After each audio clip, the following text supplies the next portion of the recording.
Yeah, All right, alright. We cool. can be heard now. Yay. Great. Alright, well, that's exciting. Moving the computer at the last minute for the show and having all of this fun stuff pop in. So, welcome, everybody. This is a different room with a painted wall. Yes. The other room is being painted, so this was kind of a last minute switch. I've been working full time, and then Glenn had to go get dinner, and so a little bit later to the QuaranStream today because we're trying to live lives and entertain and all that fun stuff. And yes, we can read you, Bristol. Nice to see you in the chat room. Hello. Yes, I was like, I've noticed now that we're much closer and I have the light much closer. We're like 4K. Yes, yes. We need to make sure we got our skincare game on point. Yes. Hello. All right. So this is, despite the rough technical start, the Musical QuaranStream. True. I am Glen. I'm Bree. And this is just a thing we do twice a week where we pop on and we share a little bit of time with folks. Talking about musical theater. Yes, talking about musical theater, talking about the arts, talking a little bit about politics and all of that. And we've also been talking a lot lately about mental health. Mental health and social issues and all that good stuff. I was telling Glenn and the commute this evening that I was listening to an NPR podcast called Throughline. It's really interesting, and I've really enjoyed. They have a episode on America policing, which is very different than, say, European policing and a lot of other forms of, I guess, discipline might not be the right word, but one of the things about America is things are quite often designed for control and being punitive. And I took an education class when I was trying to get my PhD in education. Did not succeed, so that's why I'm not Dr. Cheese. But when I was learning about that, they were having all these different types of, like, from kindergarten, like, we're actually, like, kind of bred as Americans that teacher will dole out punishment and try to keep the misbehaving kids closer to her so that she can have, like, more control over them. And it kind of seems like that was very similar to what they were talking about how the American police were formed, and is in response to slaves and also, like, immigrants. And they're kind of talking about how that's then evolved to where you see certain immigrant classes kind of, like, come up in the police. And I don't know, I just found it really, really interesting.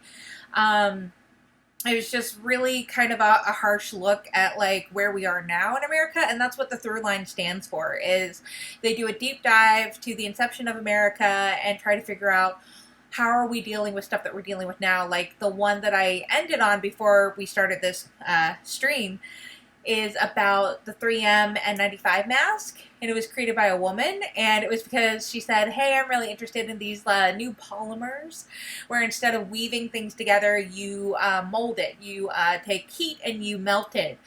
And they said, great, turn it into a bra because you're a woman. And she turned it into the N95 mask.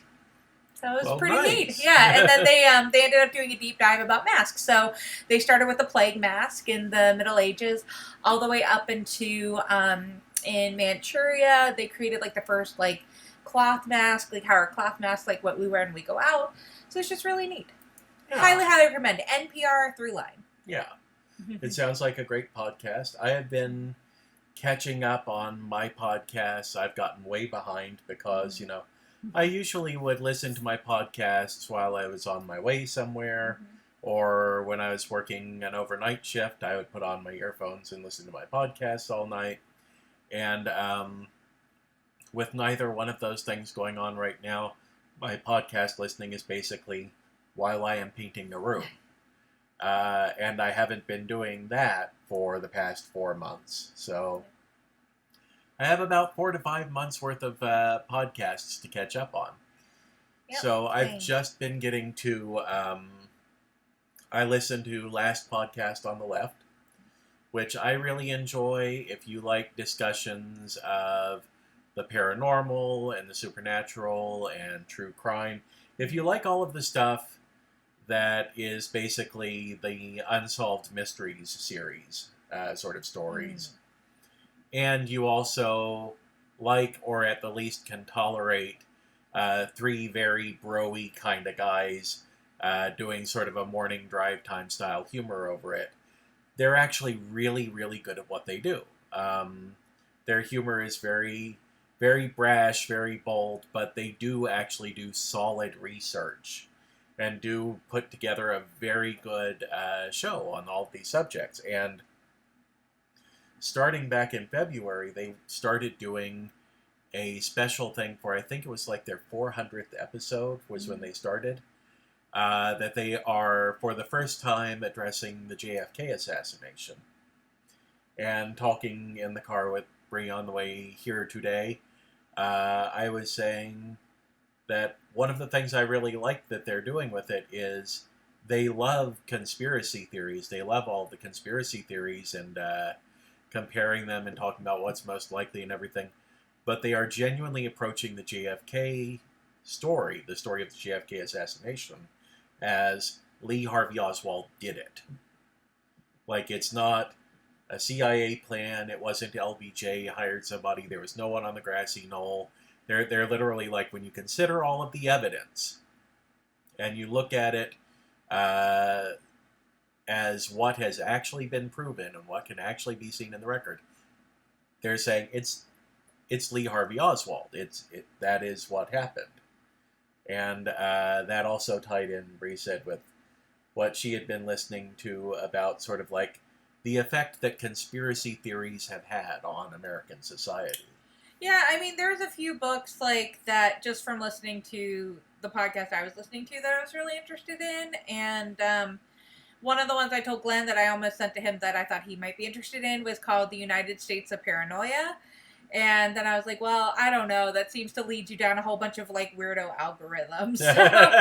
So maybe I won't send that to him. But the two that I was looking at was The Condemnation of Blackness by Khalil Gibran Muhammad. And that talks about the policing in America. And I thought, like, I'd love to read that.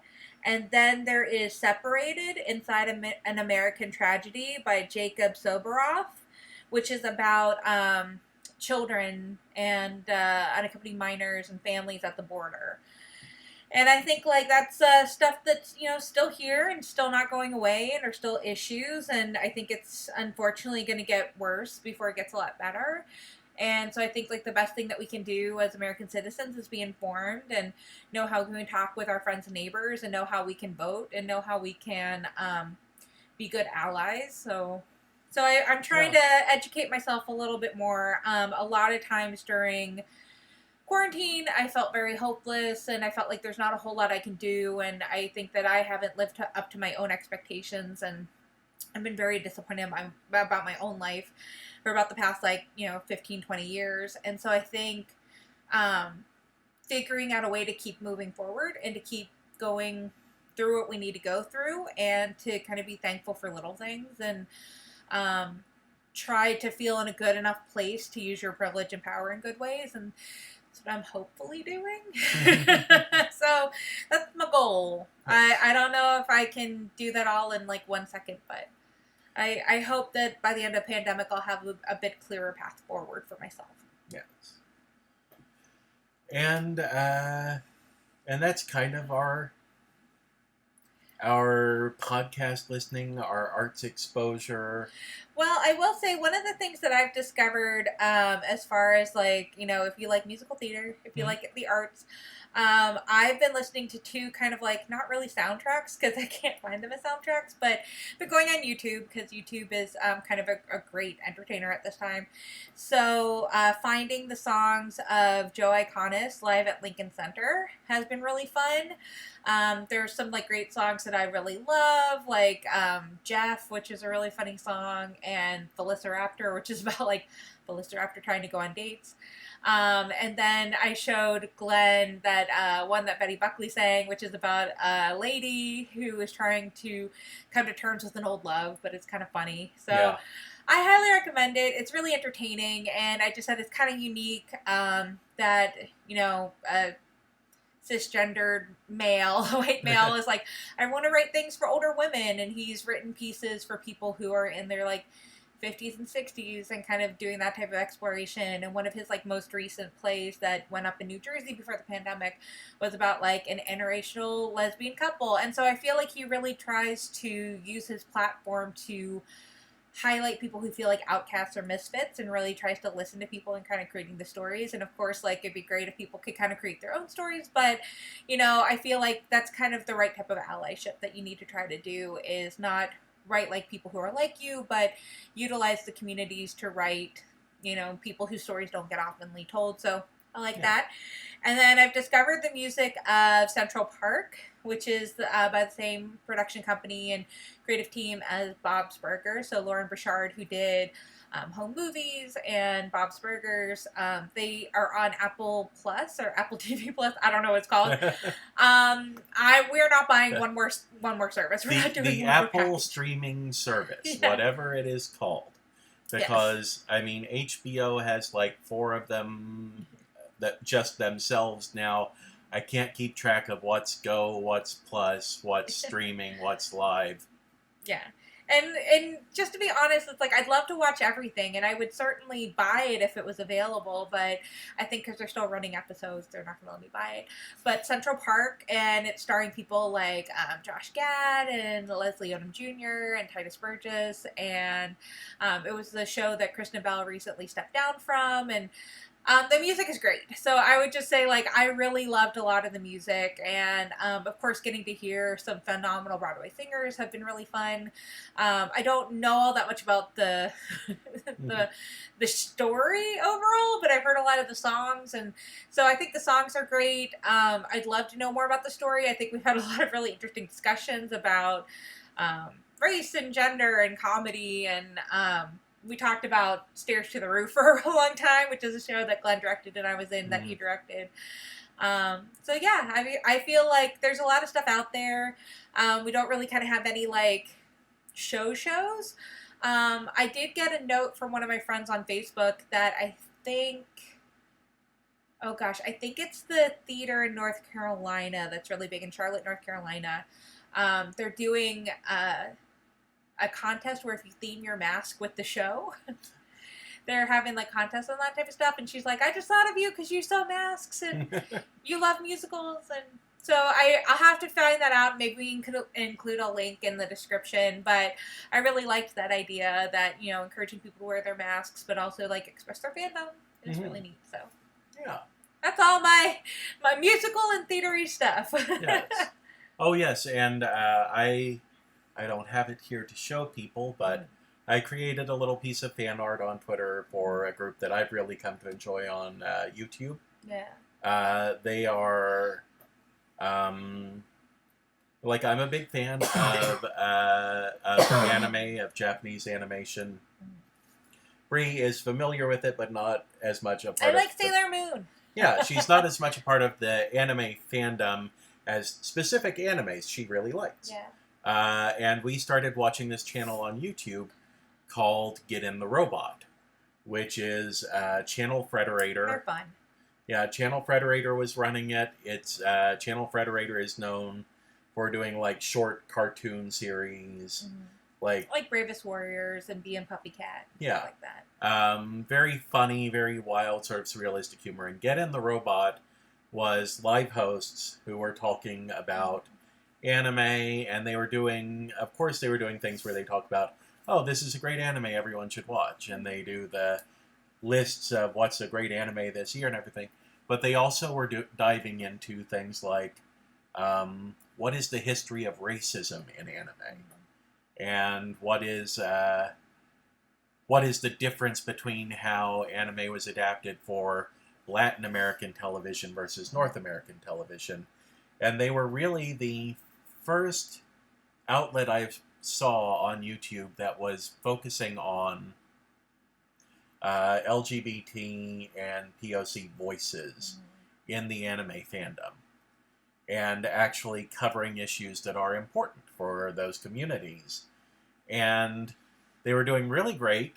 The pandemic hit, And everybody, they live in New York, so everybody had to be like confined to their home.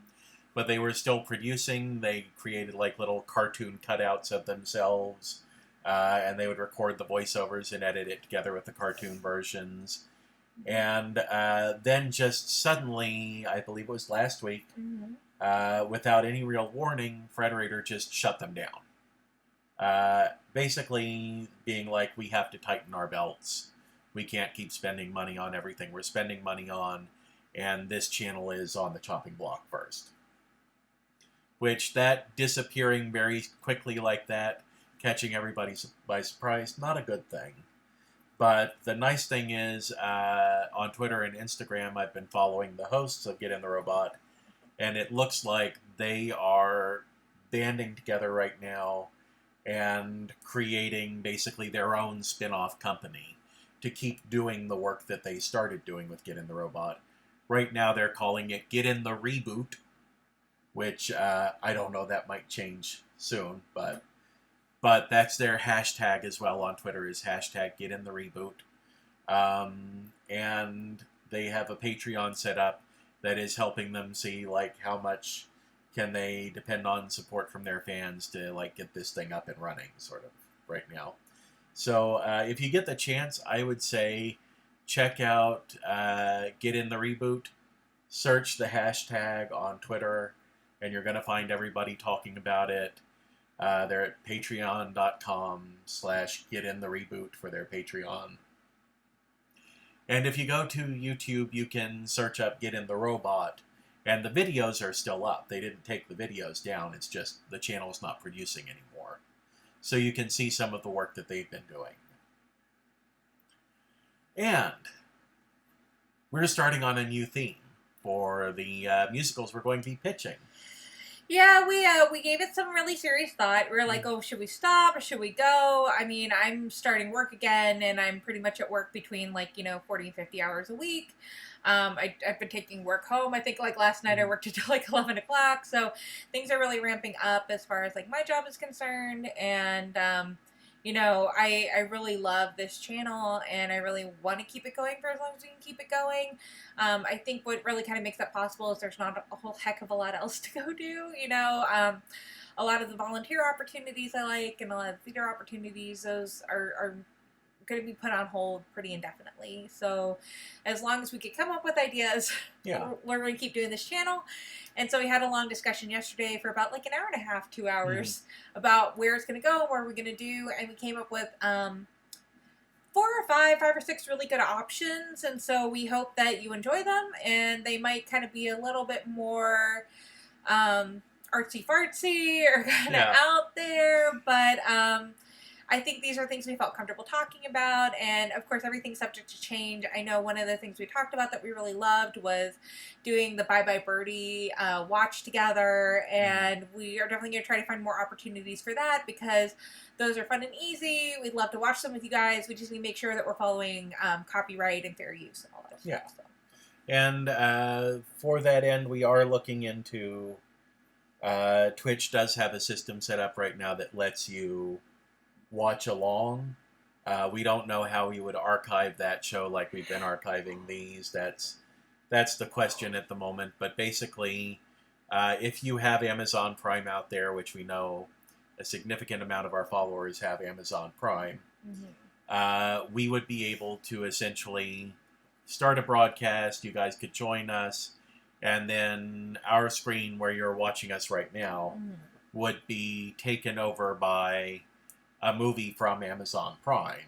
I think one of the ones we thought about for a really long time, because it's always surprising when I've seen a movie and then Glenn hasn't seen it, or vice versa. We learned I saw Howl's Moving Castle, but Glenn hasn't, and so I think the other one is I love musicals, and I haven't seen the movie version of Paint Your Wagon, and I think that was on Amazon. So we're gonna look at kind of options like that, or I think American in Paris. There's a few things there that I think we could want to watch, and we'd like to watch with you guys. So so basically we would be watching the movie together. It would be streaming out to us all at the same time, synced up so that we are seeing the same thing at the same time. And the chat room would stay open. You guys could chat with us. There'd be a little window to the side where you could see us while we were watching. So that's one thing we're looking at. And it's a question of what titles can we find on Prime that would be interesting to do that with. So, and they have a lot, but as we kind of learned, like Amazon is a little bit indiscriminate. So sometimes we'll be like, here's somebody's, and good on them for suggesting it. Somebody's student thesis film or something like that, where you're like, don't want to watch the rest of this. But, good on you for submitting it to Amazon and getting it up there. Yes, I wholeheartedly support having a platform that is just open to a ton of things. It's been working for YouTube great, and Amazon is now doing that with Prime, that you can, basically, if you have something to upload, you can upload it to Amazon Prime. And as long as it kind of passes community standards, it's fine. So that is, and more power to them. At the same time, it's getting harder and harder to find what's genuinely interesting to watch. But see, like, here's the good thing about that, though, because, like, their production values are high enough that you're like, oh, this is a movie. Maybe it's just like South Korean or something. Like, you don't know what it is. And you're like, oh, this could be really good. And then you just kind of start watching it. You're like, oh, but I don't really want to finish it. And I feel like that's something that I struggle with, is like, oh, nobody's going to want to see what I'm doing. So I don't think I have the courage to do it, but it's like they might inspire me to one day. Because I was like, I find that an admirable trait. And like, you miss 100% of the shots you don't take, right? So here's the thing that gets me every single time on Amazon is I'll come across a movie that is the kind of B movie that I really enjoy seeing. So, there will be like explosions, and there's a girl in a crop top, and there's a helicopter and a van driving out of the poster and everything.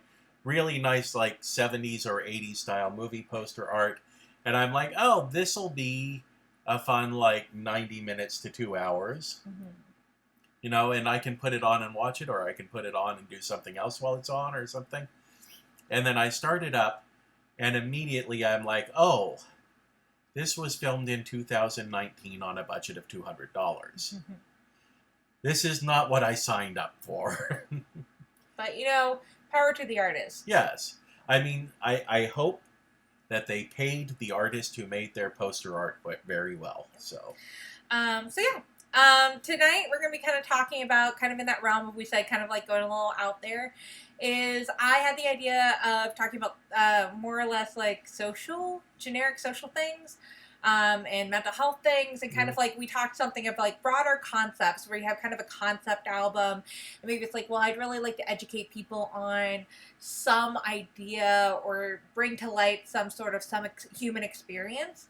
And so we kind of decided to start with mental health, because if you've tuned into our channel before, you've heard that I wrote one musical that did some stuff.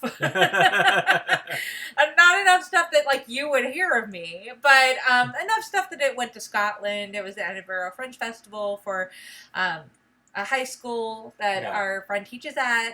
So Hokie Nation, helping each other out in the arts. I did it when I was in New York, and at like off Broadway on 13th Street. Not anything super fancy or anything. I did it as a production at Virginia Tech. So I saw that production. It was really good. I really liked it back then. And that's what I really thought I was gonna like do with the rest of my life. And then like, bills and health and all that other stuff. So I'm very proud of it. I talk about it a lot. It shows up in a lot of job interviews, and I've written a whole bunch of other stuff as well. But I kind of figured talking about mental health issues might be kind of a good place to start. So this, if you were kind of curious, is about dreams. I wrote as kind of like one of my secondary pitches. So the original pitch that gets produced a lot is My Mania. It's about bipolar disorder. It's supposed to focus on that period of, 14 to 25, 14 to 24, where most mental health comes out in children, young adults, just because that's where stressful situations and things normally happen, where you're going to have probably like your first experience with anxiety or depression or something more serious, especially if there's a family history of it. And what I really wanted to try to like convey is like, people are people. We have a lot of shared experiences. There should not be mental health stigma. It's really important to talk with others and get help, and know that there's a community out there that can help support you. Also that you're kind of normal. If you feel like you're not normal, you're kind of normal. You're in really good company of people who are really kind and caring and artistic and creative and smart and talented. And I feel like it's very frequently that you feel like othered. Mm-hmm. So if you're just like, well, nobody else is depressed except me. Well, that's kind of just your brain. And so I wanted to talk about that because I feel like people, at least people that have done the show with me, has talked about like, my brother or my parents or me or my best friend. And that's really what the show is about, is talking, like telling these stories. And it's kind of almost like a little bit of like a group therapy session. But I really like that one. But my alternate pitch, in case that one didn't get picked up, because in Virginia Tech, you're able to say, I'd like to do the show. And they would give you a space in their little black box theater, and you could do the show. Mm-hmm. And I, of course, was like, I'm going to do shows I write. I wanted to, like, write plays, and I have written plays ever since I was, like, in 3rd or 4th grade. Like, I'd write plays, and I'd make people do them in after-school care and on the playground. I would, like, remember a movie I saw, and then I would adapt it, and then we would, like, do... Because, like, you didn't have internet back then, right? But I really wanted to do The Real Little Mermaid, right? And so I would remember it, and I'd go back, and then we would redo it to the soundtrack. So I feel like I'm in very good company from what I've heard from a lot of musical theater creators, is you just try to create the things that you think are fun. Like, I always talk about, like, my first play was about a bubblegum chewing competition. Which is very relevant to a 3rd grader's interests, okay? So I feel like when I made these pitches to Virginia Tech, I was like, I'm going to pitch my own work. So number 1 was Bipolar Disorder, and my second one was about dreams, lucid dreaming, kind of the big writings about Freud's patient Anna, and the big conflict between Freud and Jung about dreams and archetypes and stuff like that.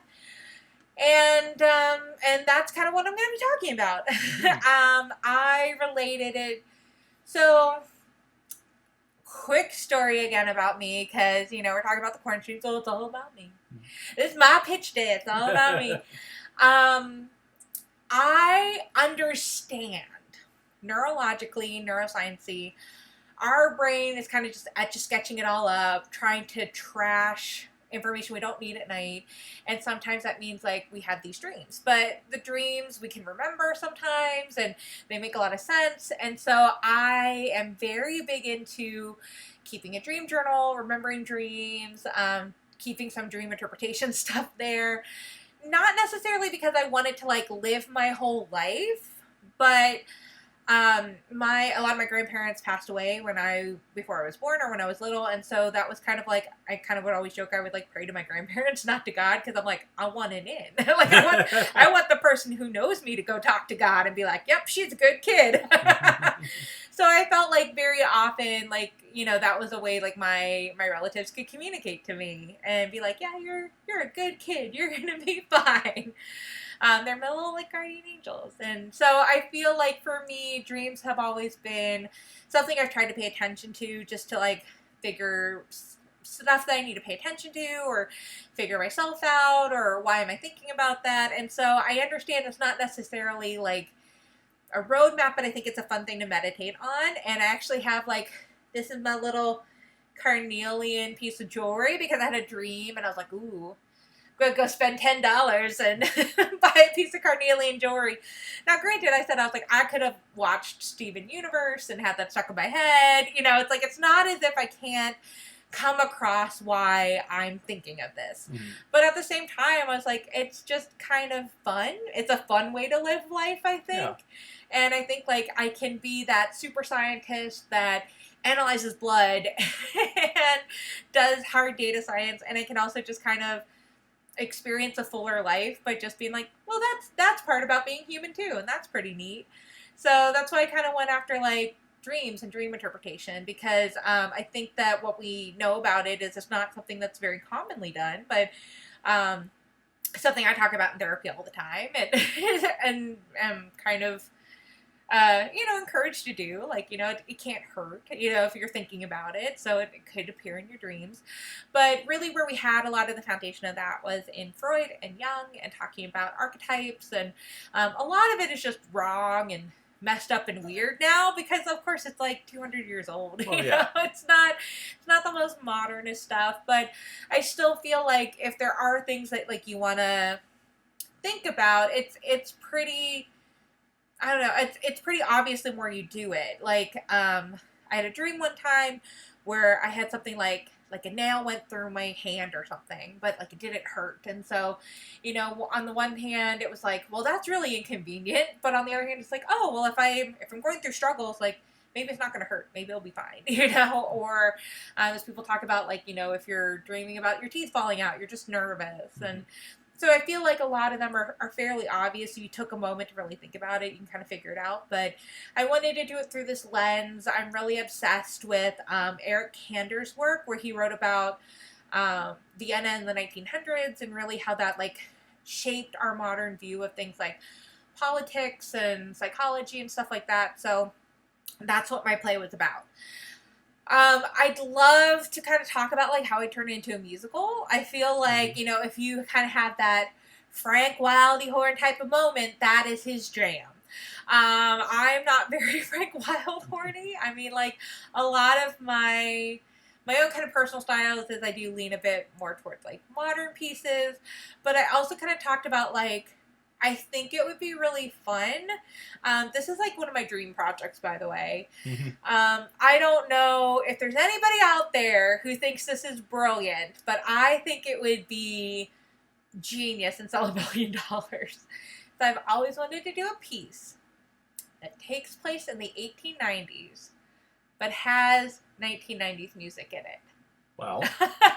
So I feel like, because this is that time period, it's 1890s to like 1910s, talking about the birth of psychotherapy, the birth of dream theory, all this type of stuff, to also have kind of like the songs that we know from like the 90s, like Fresh Prince of Bel-Air, some gangster rap. I think it would be so fun. I'd enjoy it a lot. I mean, like, it's kind of ripping off Hamilton, but still, I think it would be cool. Well, I don't know if you know this or not, and I know that they're considered more of an 80s band than the 90s, but they released a couple singles in the 90s as well. Tears for Fears? Yeah, loved. Yeah. I love Neil Finn. Tears for Fears started as a band because the two leads of the band attended Primal Scream Therapy together. And they actually created their entire first album is a concept album about primal scream therapy. I love it. Yeah, I was like, I love that type of stuff. Like, I mean, also another thing, which is like a little bit earlier than that, is like new wave type of music. I really enjoy new wave. I think it's just because we all kind of go back to what is formative for us. And I think, for me, if I'm thinking about, like you said, like those formative things for me, of course, like if you're having dreams, that's kind of really mired in your cultural and your historical experiences. Like, somebody who was like back then is not going to dream about like a television, but it's very frequent that we would dream about television. Or a lot of people said, they had more black and white dreams when things were only like black and white. Or, it's just really weird. It's anecdotal. This isn't like real studies or anything, but I feel like having kind of like music that's a cultural touchstone for me, like, and that's kind of what my mania was too. That was like late 80s, early 90s. But I feel like that's kind of what I would want to do. Like, I feel like that's why I would be writing this versus anybody else, is I feel that music is a really great like uniter for a bunch of people. And that's kind of what I've pitched through this whole QuaranStream, is I feel like music is a great communication tool, but I feel like that's the one thing is, You know, when you think of like Whitney Houston's I Want to Dance with Somebody, like I think everybody can think of a moment in their lives like I was at the prom, or I was in the car with my new baby, or it's like you have a moment that you remember like what that pop culture specifically meant to you. Mm-hmm. And that's why I think it'd be like really fun to kind of have like a story that's like 100 years, you know, prior of something that, you know, none of us has really experienced or really try to understand, but to kind of understand, you know, the characters of Jung and Freud and Anna a bit more is having music we can relate to. Yeah. And I think that that's just kind of a quick emotional target to be like, oh, yeah, I can kind of get it. Even like if logically you don't agree with people, you can be like, oh, I understand it. I get it. And I think it would also be kind of fun to like bring in elements of like how, I'm thinking of like Angels in America, where you could have more modern kind of elements to dreams and, you know, things that are a little bit more kind of in a dream universe or something like that. So you can kind of make it both placed in time, rooted in time, but also timeless. Yeah. Which I think is kind of what dreams happen as well. Sometimes like we can think of something really specific, like this was high school, we're taking a test, and then other times it's like it could be any time where we're in a dark alley and running from somebody, you know. And now, see, I'm listening to your pitch, and I love your pitch, and but at the same time, because I brought up the band, I have stuck in my head Sowing the Seeds of Love. And I'm thinking that might be 90s enough to be included in the 90s music, and I can see the stage number around it. Where, you know, you reach the end, and you basically have Freud sitting there with his notepad going, well, none of this makes any sense. Well, and, you know, I'll be honest, I don't know a whole lot of, like, Viennese type of, you know, 90s music, but sure somebody will, somebody will tell me. But yeah, no, that's something I'd love to do. I already kind of have a script for it. Like I said, this was kind of already something I wrote, and it wasn't intended to be a musical. I mean, I could probably link... I don't know. I'll figure out a way to share it with you guys. I don't necessarily mind if you know what the script is. I have to just figure out a way to, like, take it off. So back in the day, there was this thing called floppy disks, and sometimes they weren't very floppy at all. Well, I still have, I mean, I'm sure it's in a different format, but I'll try to find a place to, like, put it on the internet, so if you guys really want to go back and, like, read the script, you can.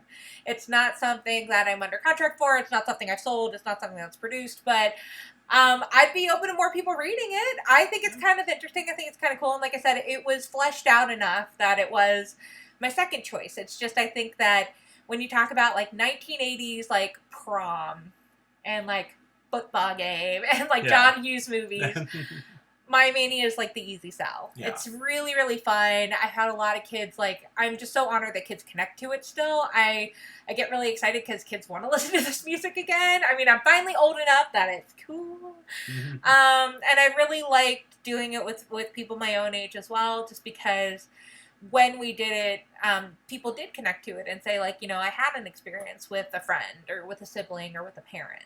And, I don't know. I was like, I wish there was more room for that type of stuff. I feel like my comment always was, you're really like the abstract, weird university thinking man's thing.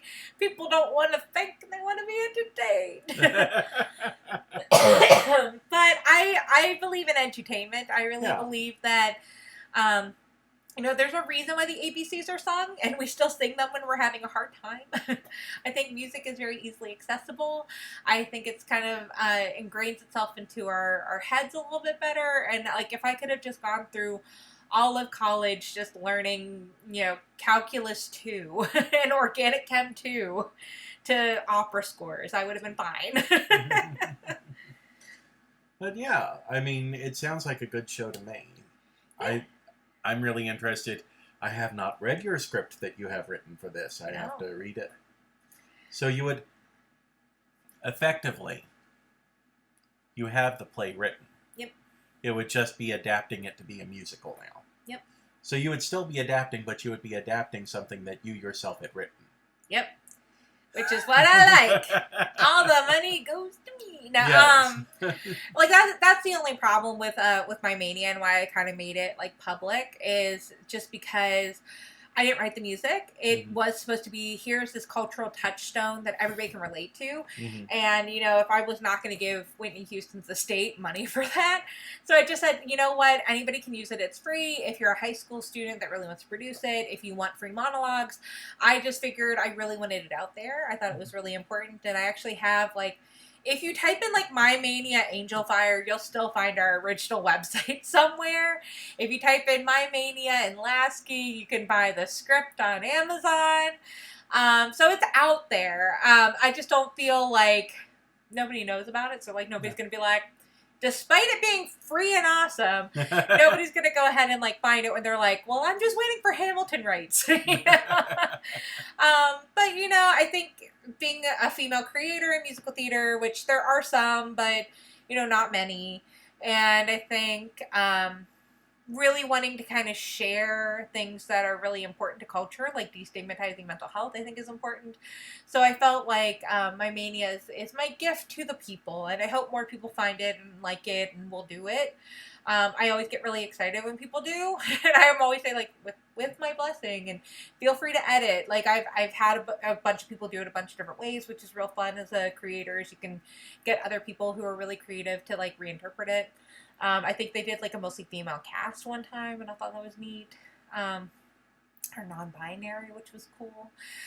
They're able to kind of turn a lot of the tropes that I think that we've seen very commonly in 80s teen comedies that we kind of grew up with to 2020's interpretation of it. So yeah, go out there, look for it. We can probably find the Angel Fire link and link it below here, and I'll try to get a copy of my dream play. And I don't know, maybe we'll write new music, or maybe this is kind of another opportunity of, hey, let's all remember this good thing, or hey, maybe reach out to Neil Finn and say hey, do you want to write music for this? Because it might be a really good fit. And like I said, I really love him. I love his work. So.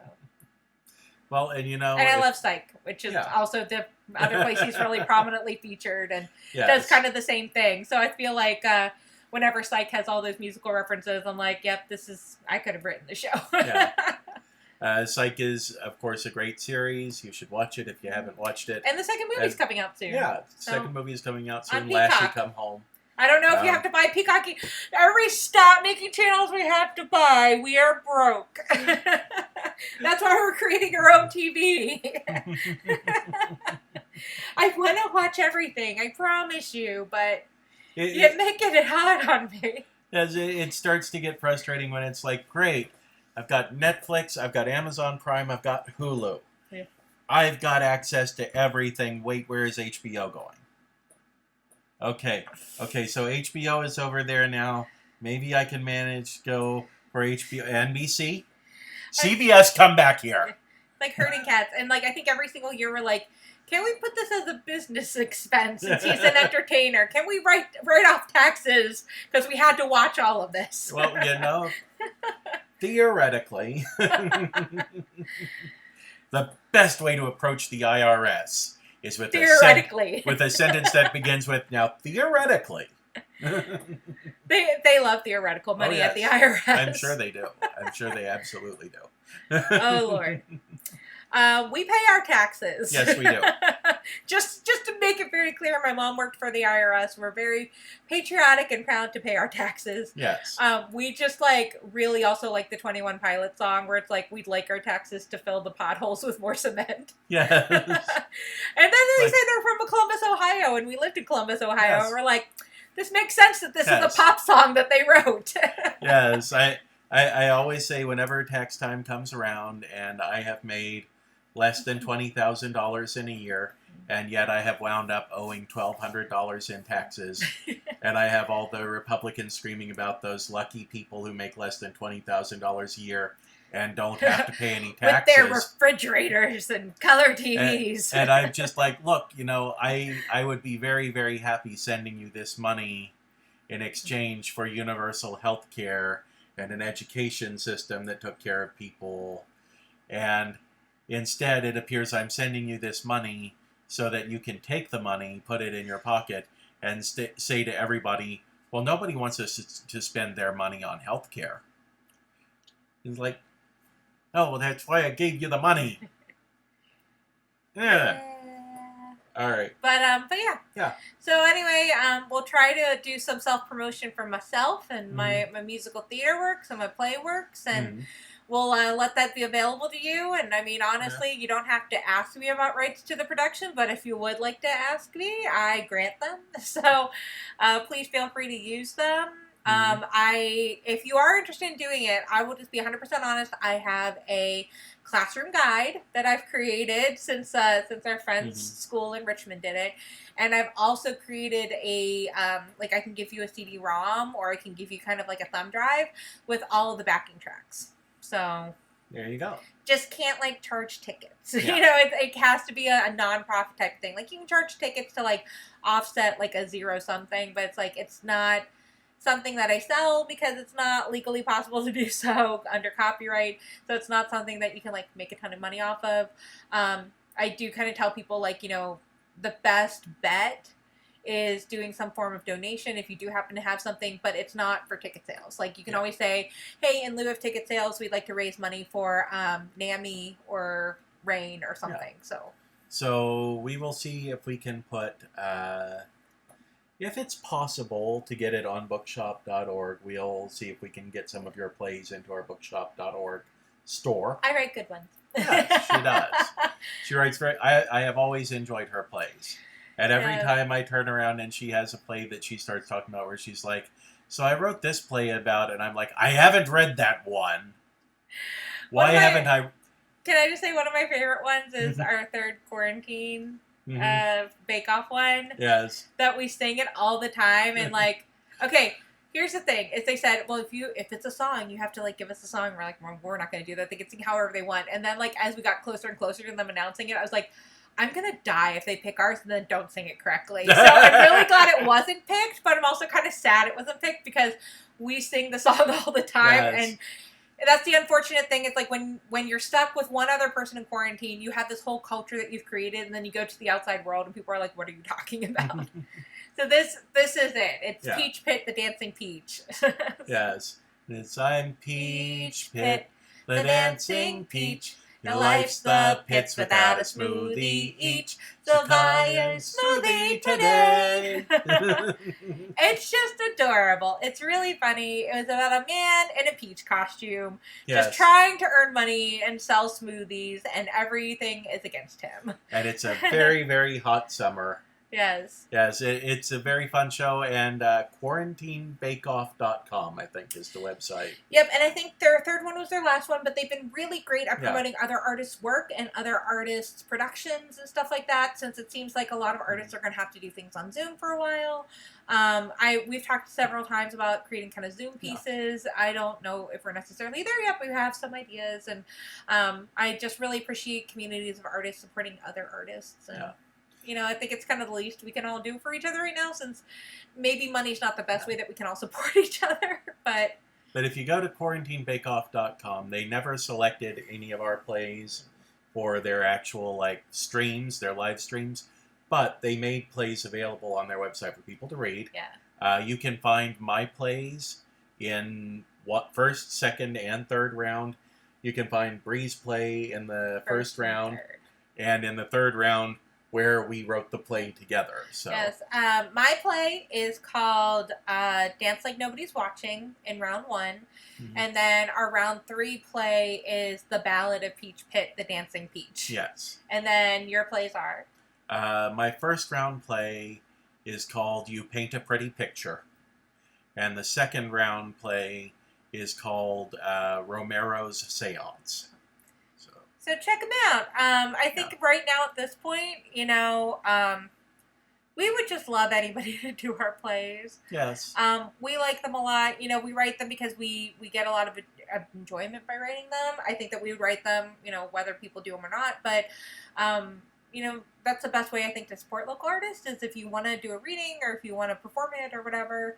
I just was so pleased. I've been very fortunate. I haven't done a lot recently, but in 2006, 2007, I had one of my plays called Wednesday's Child done. In around 2010, I had one of my plays, Paris on Tuesday, done.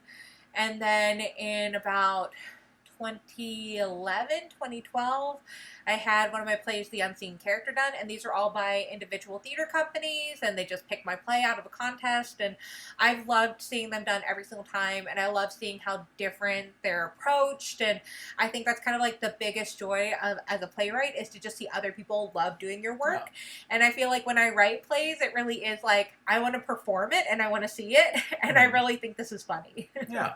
Or I really think this is sad. I don't write a lot of, like, sad things.